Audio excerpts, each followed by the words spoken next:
Eu convido você a abrir comigo a sua Bíblia no Salmo de número 23.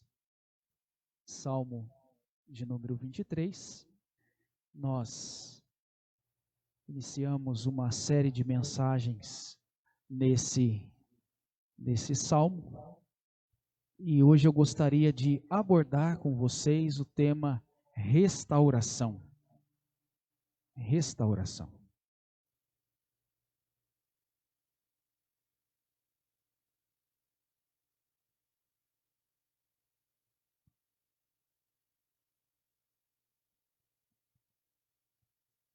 O Senhor é o meu pastor, nada me faltará.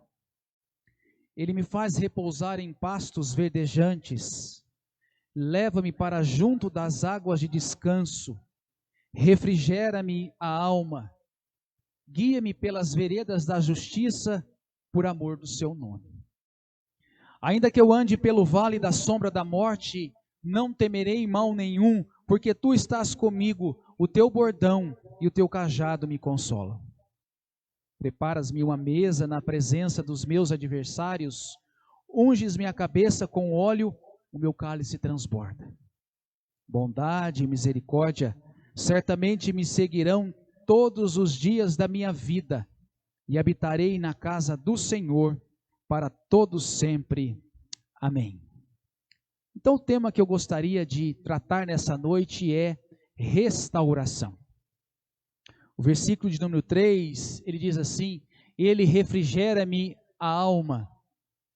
Ainda em outra tradução diz assim: ele renova a minha alma, ou ele restaura as minhas forças. E restauração é uma das palavras do momento. Nós encontramos, por exemplo, fala-se muito em restauração de móveis, restauração de carros, restauração de fotos. Eu já peguei uma foto lá de quando eu era criança pequena, lá em Barbacena, e já restaurei, né? Ficou bonitona a foto. Não tão bonita assim, né? Porque a aparência não ajuda muito. Temos restauração de roupas, de utensílios, enfim. Podemos dizer que quem tem alguma coisa antiga é chique. Por isso é que está na moda, então, o tal do vintage. Alguém já viu essa palavra, vintage? O que é vintage? Vintage é aquilo que no caso aqui, ele é antigo, mas que ele ainda é usado depois de uma restauração. Então é algo antigo que você então restaurou novamente, né? E coloca ele para utilizar ele novamente. O que é o retrô? Retrô é aquilo que ele é novo, mas ele foi inspirado em algo lá do passado. Por exemplo, o time que perdeu ontem, o Campeonato Paulista, ele perdeu com a camisa retrô dos anos 90, né, Felipe? Então, esse é o retrô. Pega alguma coisa, algum modelo lá do passado e faz novo agora. Não deu muita sorte, não. Continue assim. Continue aí usando esse retrô. Nada, né? Mas veja bem, o Aurélio, ele define restauração da seguinte maneira: restaurar é o ato ou efeito de restaurar, ou seja, obter de novo, recuperar, reconquistar, pôr em bom estado, devolver ao estado anterior original. Isso que Aurélio, então, o dicionário Aurélio, define como restauração. Você já fez alguma restauração? Eu creio que todos nós já fizemos, a não ser que você tenha um dente muito bom. Se você não tem um dente muito bom, certamente você já fez uma restauração, certo? E aí, se você for lá no site da Colgate, eu não sei se ficou muito pequenininho aí, mas diz assim, olha, a restauração dental é uma forma de fazer com que o dente afetado pela cárie volte à sua forma e à sua função normal. Quando o dentista faz uma restauração, ele primeiro remove a parte do dente que está deteriorada. Limpa a área atingida, então preenche a cavidade, limpa com um material de restauração. Ao fechar os espaços onde as bactérias podem se infiltrar, a restauração também ajuda a prevenir uma deterioração posterior. Por que eu trago isso à luz? Por que eu fiz questão de citar esse exemplo aqui de uma restauração dental? Porque eu creio que, de tempos em tempos, todos nós precisamos de uma restauração. Por que nós precisamos de uma restauração? Porque nós somos afetados constantemente pelo pecado. Dia a dia o pecado ronda a nossa porta. Dia a dia nós somos tentados a pecar e vez ou outra nós caímos, ou seja, nós agimos de forma errada. Como diz o apóstolo Paulo quando ele escreve a sua carta aos Romanos, Paulo diz que, olha, aquilo que é para fazer certo, nós não fazemos, mas aquilo que nós detestamos, nós acabamos fazendo. Ou seja, nós acabamos errando.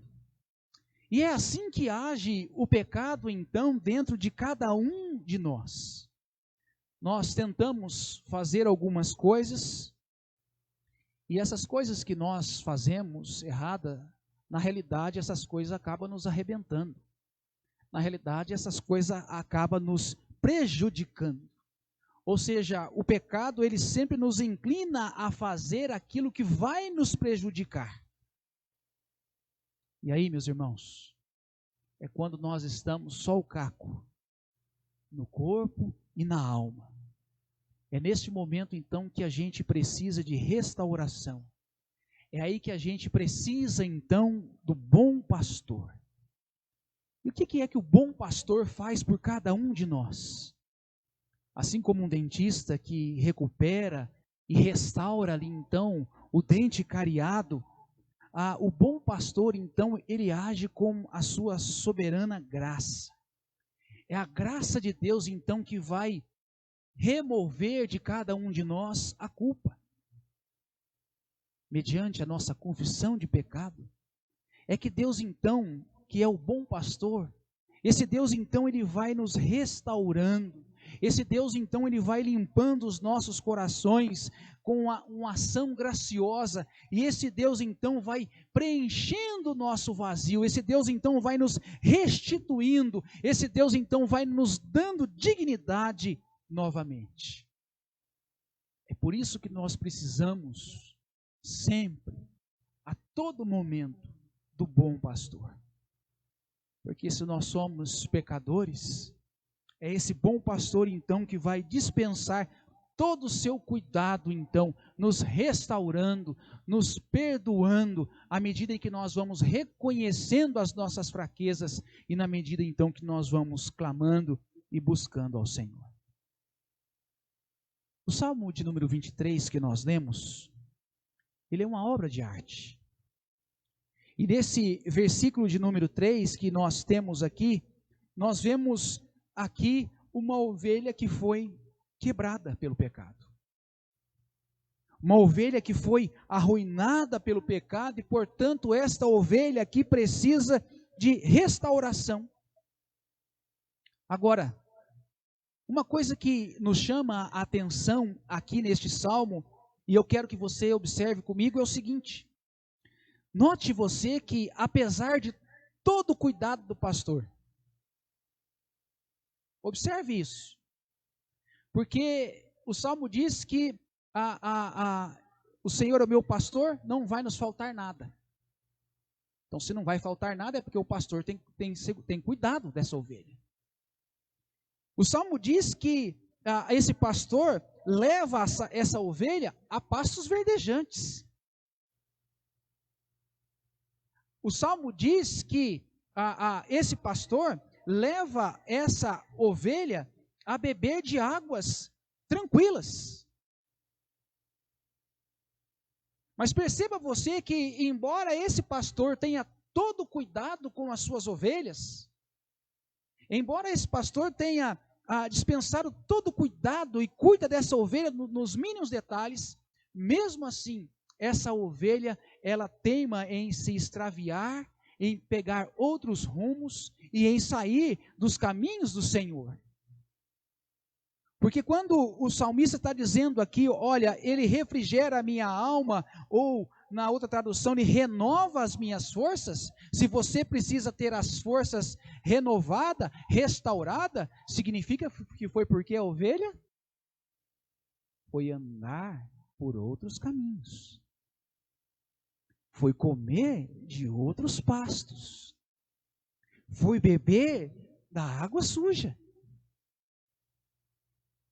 É por isso então que essa ovelha, ela precisa então de restauração. Por quê? Porque ela se desviou do caminho, ela deixou o cuidado do bom pastor e ela foi buscar pasto e refrigério em outro local, e essa ovelha então se decepcionou, e essa ovelha então volta-se para o Senhor, porque sabe que somente Ele pode restaurar as suas forças. Então, está bem nítido para nós aqui.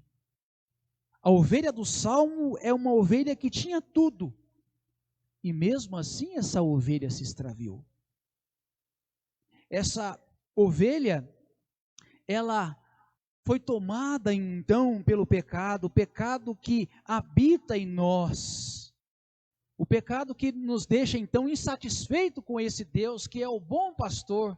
E aí a gente não consegue confiar mais no cuidado desse Deus, na restauração desse Deus, não consegue confiar mais nesse Deus e colocar esse Deus tomando conta de todas as áreas da nossa vida. E é o que a gente faz?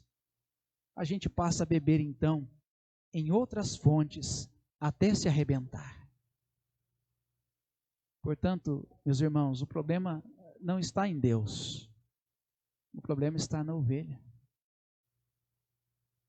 E aproveitando o ensejo hoje, por ser dia dos pais, tem muitos pais por aí que estão se sentindo culpados. Mas sobre essa palavra eu creio que a gente não precisa ficar. Porque tem pai que dá tudo para o seu filho, faz tudo pelo seu filho. E mesmo assim, esse filho resolve se extraviar. Tem pai que dá do melhor pasto para o seu filho, pastos verdejantes. Tem pai que leva os seus filhos a águas tranquilas, faz do bom e do melhor para o seu filho, dá conselho para o seu filho. E mesmo assim, esse filho resolve se extraviar. Veja, a ovelha do Salmo 23, ela tinha tudo. Ela tinha um bom pastor que não deixava faltar nada. A ovelha do Salmo 23, então, ela tinha pasto verdejantes, ela tinha águas tranquilas, mas mesmo assim, essa ovelha se extraviou. E por que essa ovelha se extraviou? Porque o nosso coração, meus irmãos, ele é inclinado a fazer as coisas erradas. E aí, o próprio Jesus, lá em Marcos, capítulo número 7, nos diz assim: aquilo que vem de dentro é o que contamina.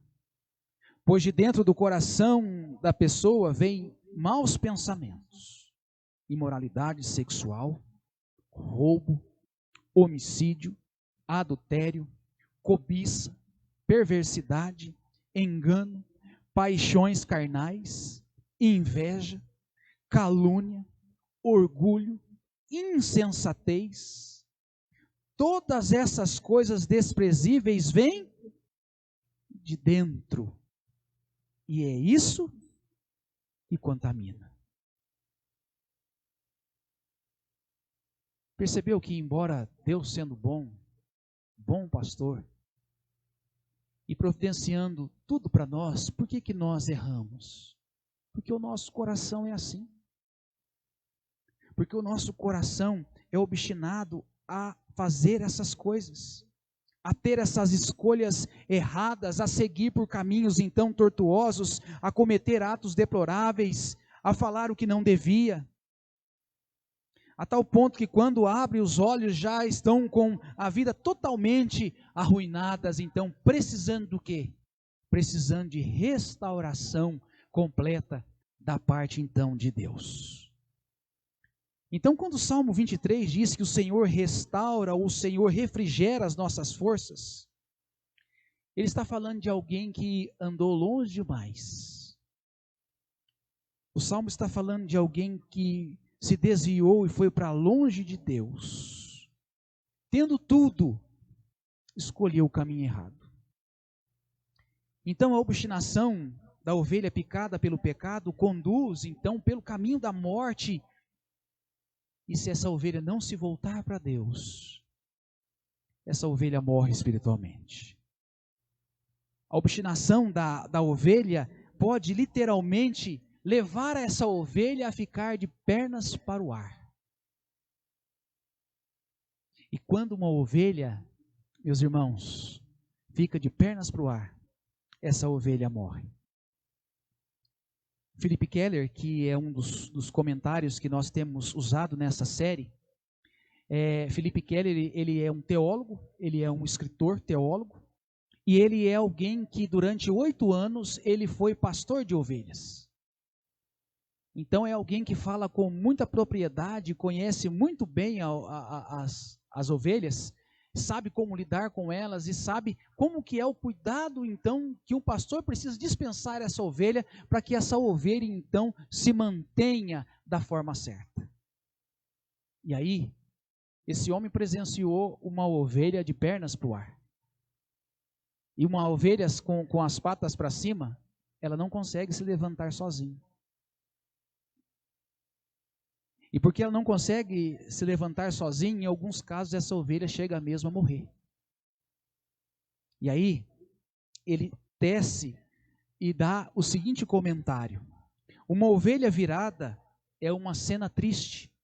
Deitada de costas, as patas para o alto, ela se debate freneticamente, lutando para pôr-se de pé, mas sem sucesso. Então a ovelha, ela precisa do pastor para colocá-la em pé novamente.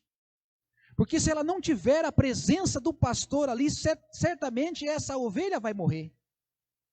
Então Davi, quando ele escreve o Salmo 23, e vale a pena nós recordarmos aqui que Davi, ele era então um pastor de ovelha, e certamente, em alguns momentos, dado o momento da sua vida, ele presenciou essa cena, e ele teve que então colocar essa ovelha de pé, porque senão sabia que essa ovelha ia morrer. Então, uma ovelha que se extravia, ela se tomba, e ela vira de pernas para cima, e ela não consegue se desvirar sozinho, e ela precisa então do pastor para socorrer. E é interessante o comentário que Keller faz, e eu leio para os irmãos novamente, porque é muito interessante o seu comentário. Ele assim diz: acontece do seguinte modo, está falando de uma ovelha aqui com a perna para cima. Uma ovelha gorda, pesada ou de pelo grande, deita-se confortavelmente em uma pequena depressão do terreno, rola ligeiramente de lado ou estende-se para descansar. De repente, o centro da gravidade do seu corpo desloca-se e ela se vê de costas, de modo que as patas não tocam mais o chão. Talvez entre em pânico e passe a debater-se freneticamente. Muitas vezes isso piora a situação porque ela rola mais e mais. Então, torna-se impossível recuperar a posição inicial. Enquanto ela está ali deitada, lutando, começam a formar-se na bolsa ruminante gases, que se expande e tende a retardar a circulação do sangue nas extremidades do corpo, principalmente nas patas. Se estiver fazendo calor e o sol estiver quente, a ovelha nesta posição pode morrer em poucas horas. Que situação triste para uma ovelha. Nessa posição, de pernas para o alto, sem a presença do pastor, essa ovelha morre. Meus irmãos, nós também podemos afirmar que quando o pecado nos vira de pernas para o ar, quando o pecado nos coloca no chão, quando ele nos abate, quando nós ficamos com a alma atormentada. Somente o pastor pode nos restaurar. Somente o pastor pode renovar as nossas forças. Somente o pastor pode renovar a nossa alma. E a pergunta é, de que forma ele faz isso? De que forma o bom pastor pode nos restaurar? De que forma o bom pastor pode nos colocar de pé novamente? Para que a gente não desvie, para que a gente não morra espiritualmente. E eu gostaria então de mostrar para nós aqui como é que Deus faz isso nas nossas vidas. E vamos ver como é que nós, como ovelhas agora, nós também caímos. E quando caímos, corremos o risco, quando nós nos deitamos, corremos o risco de ficar com as pernas para cima, se desviar do Senhor e assim também morrer. Então, o que leva uma ovelha, o que nos leva, meus irmãos, a ficar com as pernas para cima? Eu creio que o que nos leva é a comodidade. O que faz uma ovelha virar de pernas para o ar e se debater, por incrível que pareça, conforme nós acabamos de ler, é quando uma ovelha, ela está buscando comodidade. Ela está buscando um lugar no terreno onde ela possa se deitar e ficar ali confortavelmente. Então, o que leva essa ovelha a se deitar ali, é porque ela está procurando um lugar cômodo, um lugar macio. E aquela depressão no terreno ali, faz com que essa ovelha então se vire e fique numa posição que pode levar ela a se virar e ela ficar então de costas no chão e de pernas para cima. E aí eu fiquei pensando, como que é a comodidade na vida de um crente? Como que é a comodidade na vida de um crente? Eu creio que a comodidade na vida de um crente, meus irmãos, é quando esse crente, ele tem alta confiança. Ele está muito seguro dele mesmo. Ele está muito seguro de si nas suas ações e nas suas reações. E aí eu me lembrei de um texto que o apóstolo Paulo fala à igreja de Coríntios, capítulo número 10, 1 Coríntios, capítulo 10, que diz assim para nós: aquele, pois, que pensa estar em pé, veja que não caia. Então a autoconfiança nos torna acomodados. E aí a gente começa a achar que tudo está sob controle. E eu penso que essa mensagem é muito importante para nós, principalmente nós presbiterianos. O crente não perde salvação.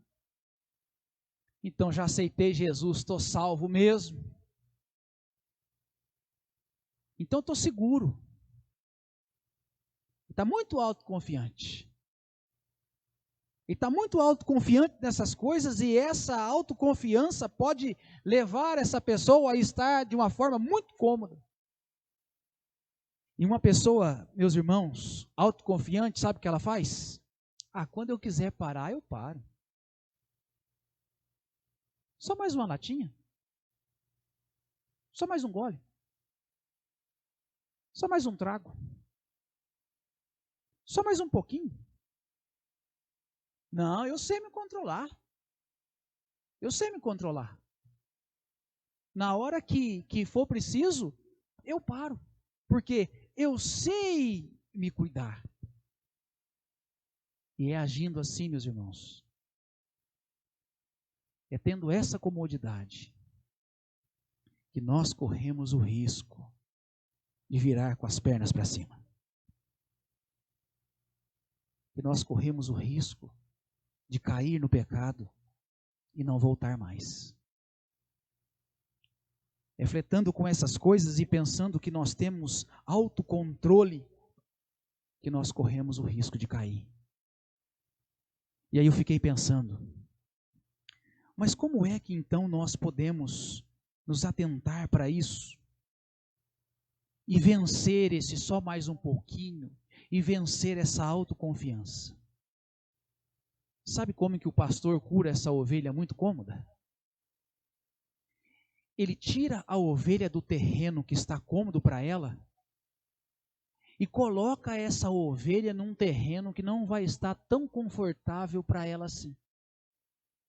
Para que essa ovelha, então, não se deite e venha ficar com as pernas para cima e morra. E eu fiquei pensando, como será que Deus faz isso com a gente? Deus faz assim conosco, meus irmãos, e eu creio que nós podemos vencer isso, não tombar, com disciplinas espirituais. O que são essas disciplinas espirituais? Nós precisamos exercitar essas disciplinas pessoais da seguinte maneira.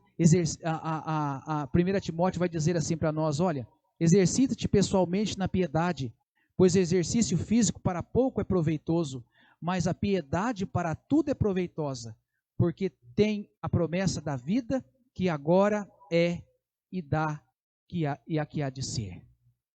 Então, para não se acomodar, para não se abater, para não ficar de pernas para o ar, o cristão ele precisa se exercitar a piedade.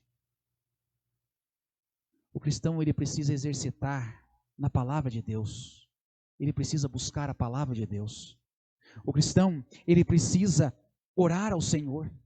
Ele precisa manusear bem a palavra de Deus, o estudo, a memorização, a meditação, a adoração, a oração, o evangelismo, o serviço, a mordomia, o jejum, o silêncio, a solicitude.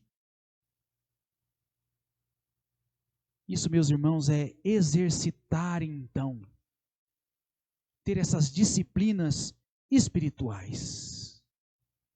Então você quer restaurar a sua alma, quer restaurar o seu vigor? Vença a comodidade. Aplique-se na palavra de Deus, na oração, na leitura. Não fique muito no conforto. Eu creio que uma das coisas que essa pandemia serviu foi para deixar o povo de Deus correndo o risco de ficar na comodidade. Espero que ninguém que possa estar aqui esteja debaixo do cobertor de domingo, ficando confortavelmente lá, dormindo e cochilando. Espero que todos que tenham oportunidade possam estar aqui. Pode ficar muito cômodo, pode ficar muito gostoso, mas é aí que nós estamos correndo riscos. Mas em segundo lugar, o que leva um crente a tombar, eu creio que é a carnalidade. Porque além da comodidade, a carnalidade também tomba a ovelha. E aí, Philip Keller diz assim para nós: sempre que descubro que uma ovelha virou por estar com a lã muito cheia e pesada, logo tomo providência para corrigir essa situação. Em último caso, eu a tosqueio totalmente, e assim previno o perigo de o animal perder a vida. Nem sempre a tosquia é um processo agradável. As ovelhas realmente não apreciam a tosquia, e o serviço também é cansativo para o pastor, mas urge que seja feito. Na verdade, depois de terminado,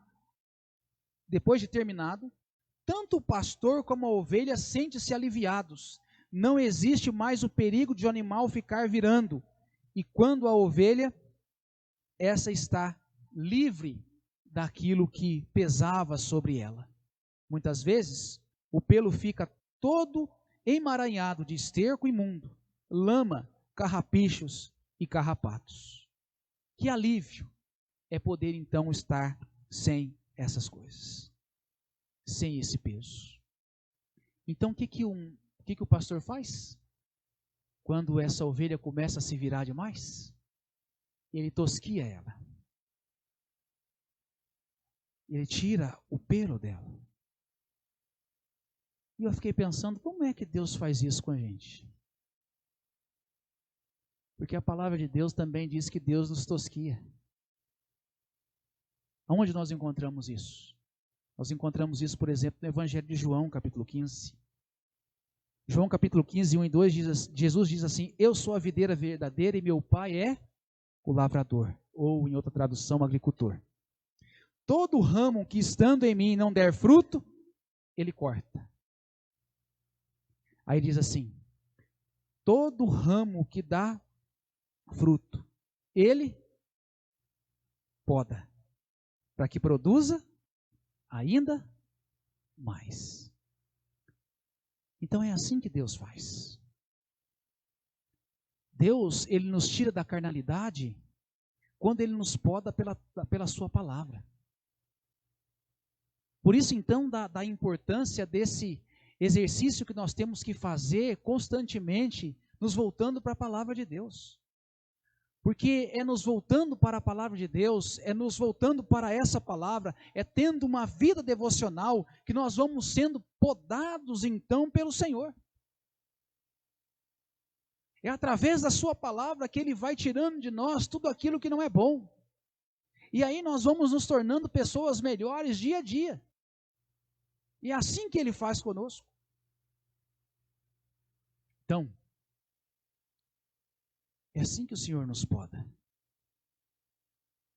E Ele nos poda, como nos diz o texto, pela sua palavra.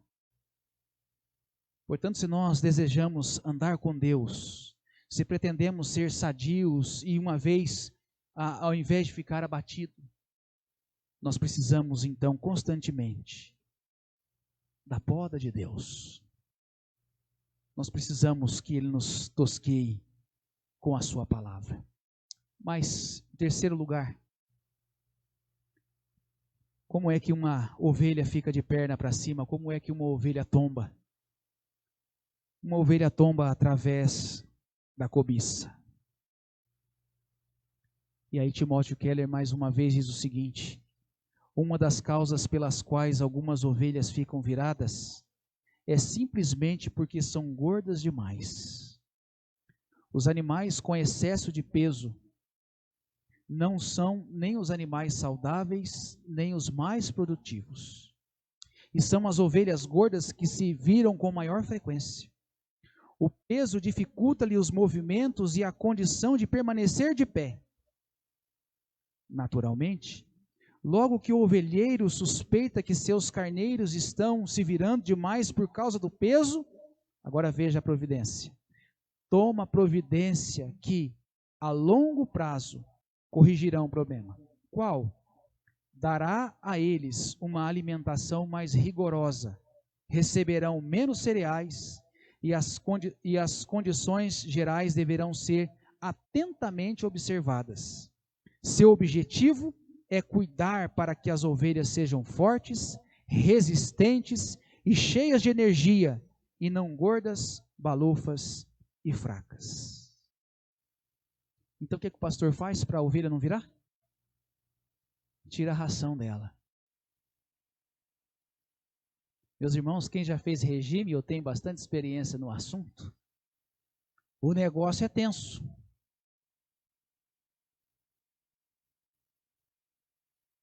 O negócio é bravo.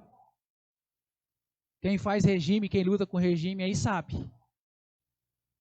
Mas para que essa ovelha não caia, para que essa ovelha não vire, para que essa ovelha então não corra o risco de morrer, o pastor precisa aplicar essa disciplina na vida dessa ovelha. Aí você pode estar se perguntando, mas como é que Deus faz isso com o seu povo? Aí eu me lembrei de Deuteronômio, capítulo de número 8. Porque Deuteronômio, capítulo número 8, vai dizer como Deus guiou aquele povo pelo deserto. E Deus então, querendo levar aquele povo até aquela terra prometida, tirar aquele povo da escravidão do Egito e levar esse povo até a terra prometida e salvar esse povo, o que Deus fez? Ele diz assim: cuidareis de cumprir todos os mandamentos que hoje vos ordeno, para que vivais e vos multipliqueis e entreis a possuir a terra que o Senhor prometeu sob juramento a vossos pais. Recordar-te-á de todo o caminho pelo qual o Senhor teu Deus te guiou no deserto, esses 40 anos. De que forma? Para te humilhar, para te provar, para saber o que estava no teu coração, se guardarias ou não os seus mandamentos. Ele te humilhou, ele te deixou ter fome, e te sustentou com o maná que tu não conhecia, nem teus pais conheciam, para te dar a entender que não só de pão viverá o homem, mas de tudo que procede da boca do Senhor viverá o homem. Nunca envelheceu a sua veste sobre ti, nem se inchou os teus pés nesses 40 anos. Sabe, pois, no teu coração, que como um homem disciplina o seu filho, assim te disciplina o Senhor teu Deus. Meus irmãos, da mesma forma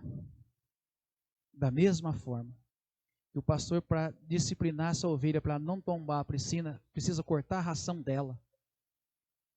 Da mesma forma, para Deus também não nos deixar tombar. Deus, em determinados momentos, meus irmãos, Ele precisa nos pôr no regime até mesmo do sofrimento. E está aí uma mensagem que nós temos muita dificuldade. Porque nós temos muita dificuldade para compreender isso. Ainda mais nos nossos dias, que tem um monte de pregador por aí ensinando totalmente ao contrário. Que isso? Deus é amor. Deus não faz nada disso, não. Não, Deus não. Você acha que Deus vai permitir sofrimento na sua vida? Ah, você acha que Deus vai permitir você pegar um vírus? Ah, você acha que... Não, Deus de jeito nenhum. Não aceito. Eu acho que eles rasgaram Deuteronômio capítulo 8 da Bíblia deles. Porque Deuteronômio capítulo número 8 está dizendo sim, que Deus, Ele nos coloca assim, à prova, em muitos momentos. Para quê? Porque Ele não gosta de nós? Muito pelo contrário, para que a gente não tome. Para que a gente não fique de perna para o alto, para que a gente não fique no pecado. É por isso que Deus faz isso. E aí, Deus fez isso com o próprio Jesus, com o próprio Filho. Hebreus vai nos dizer assim, olha,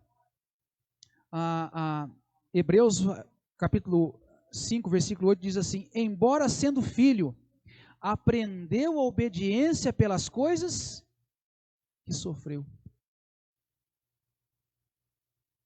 Ele aprendeu pela obediência pelas coisas que sofreu.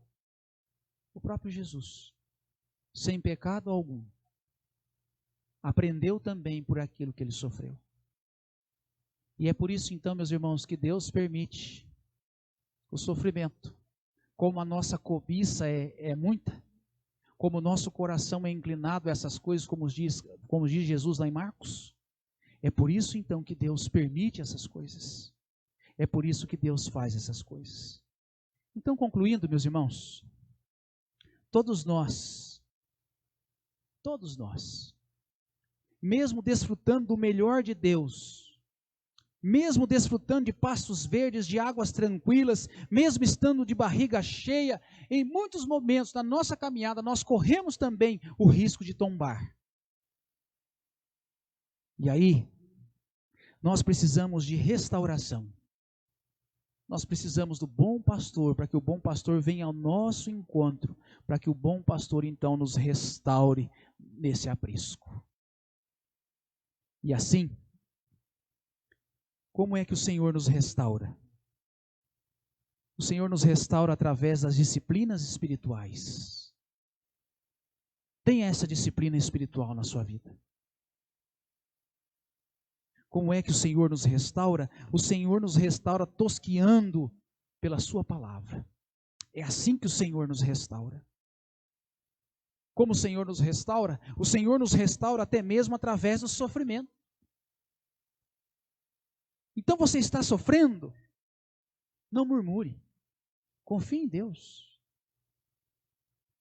Porque você está te permitindo te passar por isso, porque alguma coisa Ele quer fazer na sua vida, para que você não venha tombar. Então todas essas coisas, Deus Ele faz, porque Ele nos ama. Quero chamar a equipe para que venha à frente, já vai se posicionando. Nós vamos estar louvando ao Senhor com um cântico que diz: renova-me, Senhor Jesus, já não quero ser igual. O que tem feito nós tombar? Será a comodidade?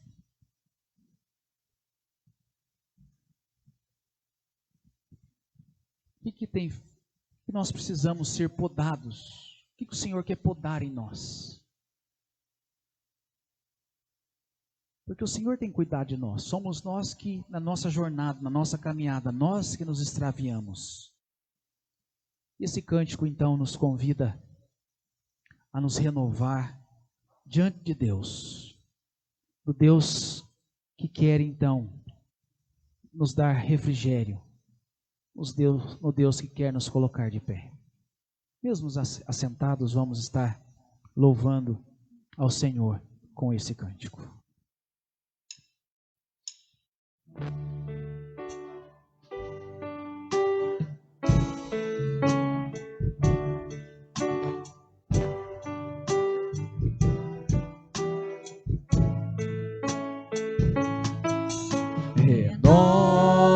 Renova-me, Senhor Jesus, já não quero ser igual. Renova-me, Senhor Jesus, põe em mim teu coração, porque tudo que há dentro de mim necessita ser mudado, Senhor, porque tudo que há dentro do meu coração necessita mais de ti. Renova-me, Senhor Jesus, já não quero ser igual. Renova-me, Senhor Jesus, põe em mim teu coração, porque tudo que há dentro de mim necessita ser mudado, Senhor, porque tudo que há dentro do meu coração necessita mais de ti. Necessita mais de ti. Necessita mais de ti.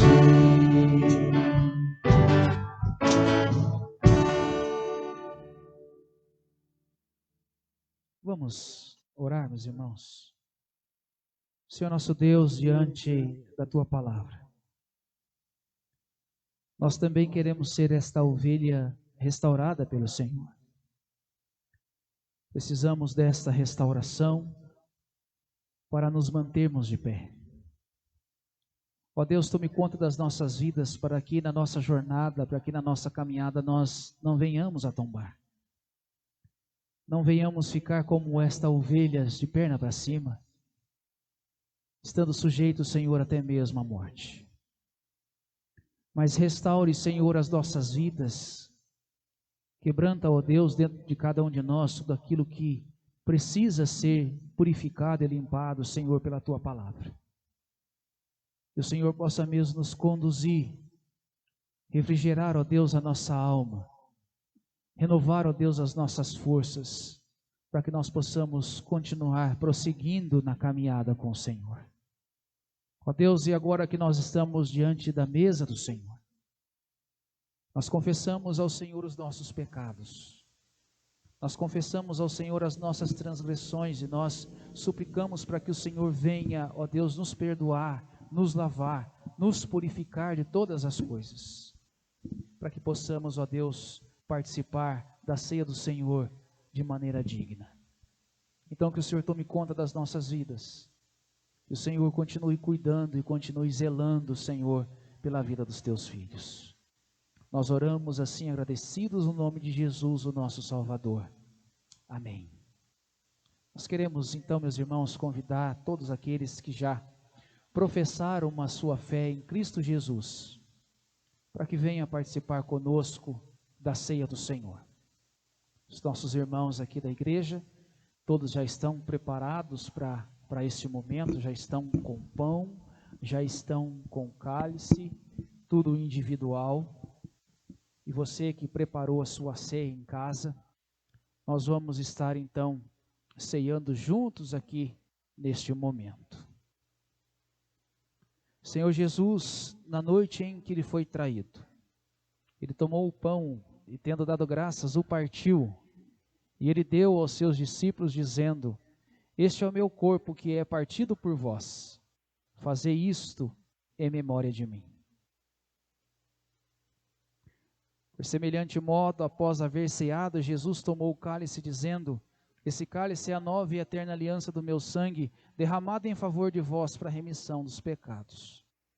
Fazei isto em memória de mim. Porque todas as vezes que comerdes do pão e beberdes do cálice, anunciai a morte do Senhor, até que Ele venha. Vamos ceiar juntos, irmãos?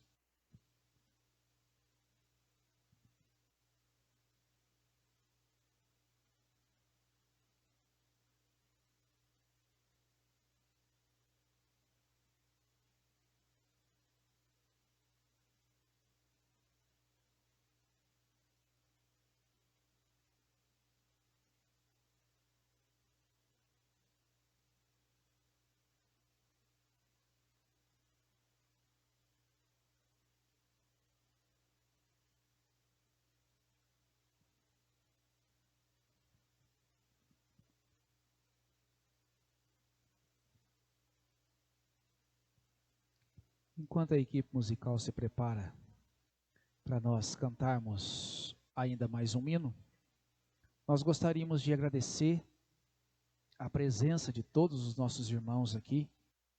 Queremos agradecer também aqueles irmãos que estiveram nos acompanhando na transmissão pela página do Facebook nesta noite. Fica a nossa gratidão a todos vocês que puderam estar aqui cultuando e servindo a Deus conosco. Nesse período nós estamos fazendo um culto num formato, num modelo diferente. Nós não temos tanto tempo assim para estarmos juntos aqui. Temos determinação para que o culto seja o mais breve possível.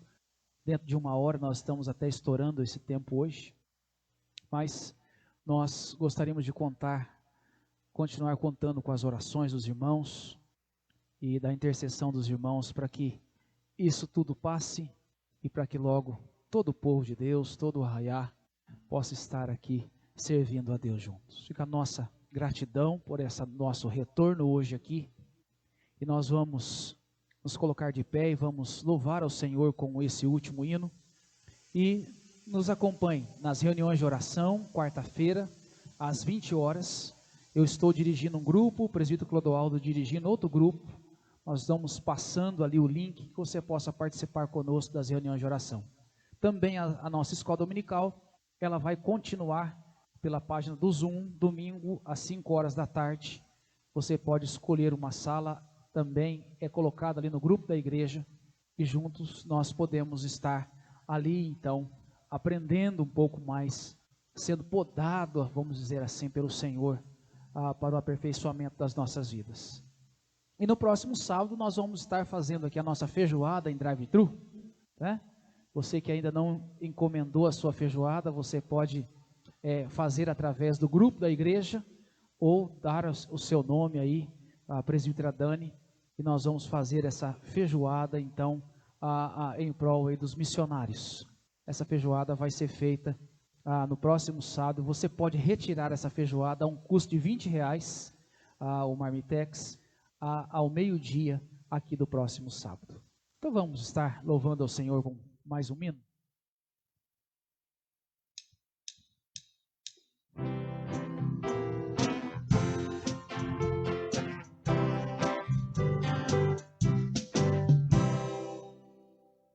Seja bendito o Cordeiro que na cruz por nós padeceu.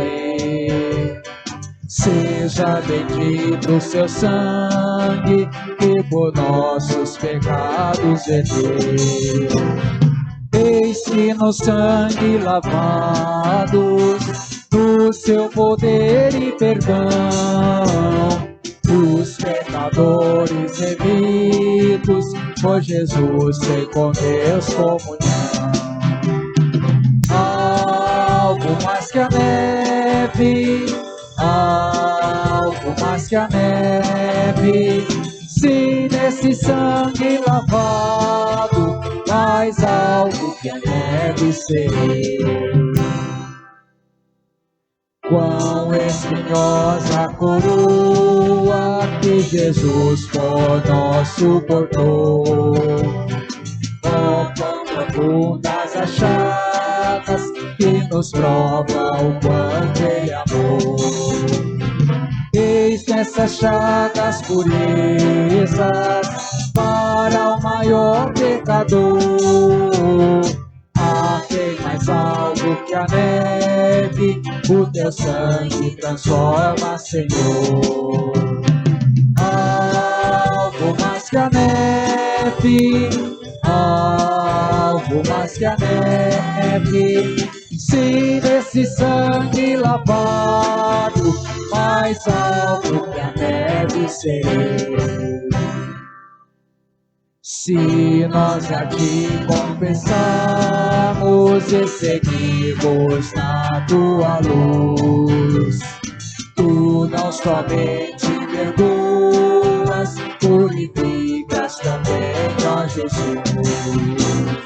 Lava de todo pecado, que maravilha de amor, pois que mais algo que a neve, o teu sangue transforma, Senhor. Algo mais que a neve, algo mais que a neve, se desse sangue lavado, mais algo que a neve serei.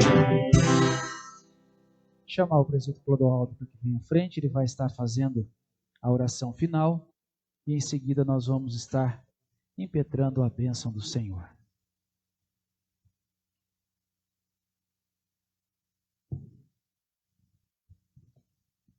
Oremos. Nós te rendemos graças, eterno Deus, pelo privilégio que temos de ser restaurados pela tua palavra. Amém, Deus.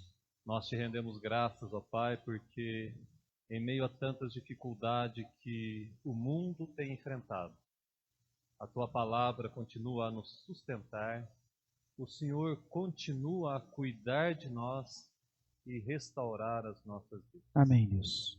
Nós te rendemos graças, ó Deus, porque aos poucos podemos voltar aos cultos presenciais em tua casa. Sim, Jesus. Te rendemos graças, ó Deus, porque agora a comunhão não é apenas virtual, mas já podemos ver os irmãos presencialmente e desfrutar do amor que vem do Senhor. Amém, Deus. Através deste convívio agradável que temos através de Jesus Cristo. Amém, Deus. Nós agora rogamos, ó Pai, que o Senhor continue à frente de nossas vidas e em meio a essas crises que o mundo tem enfrentado, nos guardando, nos protegendo e fazendo, ó Deus, com que cada dia possamos estar mais prontos para nos encontrar com o Senhor. Amém, Deus. Vamos iniciar uma nova semana no dia de amanhã. E queremos rogar a Deus que o nosso viver diário seja uma extensão deste culto que aqui foi realizado. Amém, Deus. Que as nossas vidas possam expressar a glória do Senhor Sim, Jesus. em tudo aquilo que formos fazer. Amém. Que assim o Senhor nos abençoe e nos conceda a graça de sermos sempre pastoreados por Ti. Sim, Jesus. Nós Te louvamos e pedimos isto em nome de Cristo Jesus, nosso Senhor e Salvador. Amém. Amém. Recebei a bênção, irmãos. Que a graça do nosso Senhor e Salvador Jesus Cristo, o amor de Deus, o nosso eterno Pai, a comunhão e as consolações do Espírito Santo repouse sobre o povo de Deus, hoje e para todos sempre. Amém. Podeis assentar.